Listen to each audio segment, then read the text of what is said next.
Артур и мечът Ескалибур.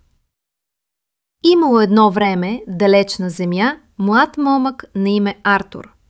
Той бил скромен, но сърцето му било чисто, а душата смела. Никой не знаел, че съдбата му е да стане велик крал.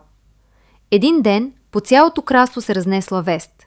В средата на големия площад стоял огромен камък, а в него забит меч с дръжка от злато и острие блестящо като утринно слънце. На камъка имало надпис: който изтегли този меч е истинският владетел на Британия. Много рицари опитвали. Мускулите им се напрягали, мечът звънтял, но не помръдвал. Когато дошъл редът на Артур, той положил ръце върху дръжката й, без усилие я издърпал. Площадът утихнал, всички коленичили. Новият крал бил открит. Но съдбата му тепърва започвала. Веднъж, в мъглива утрин, Артур срещнал край едно спокойно езеро таинствена жена в сребърна дреха. Очите й светели като звездите.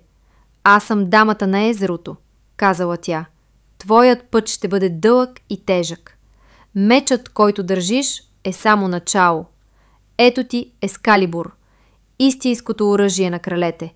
Докато го носиш, силата ти няма да има равна, а ножницата му ще те пази от всяка рана.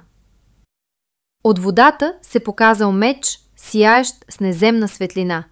Артур го взел с благоговение и се заклел да го използва само за справедливост. Много години по-късно, когато Артур бил тежко ранен в последната си битка, той повикал своя най-верен рицар: върни Ескалибур там, откъдето дойде. Рицарят хвърлил меча във водата и от дълбините се подала ръка, обвита в сребърна мъгла.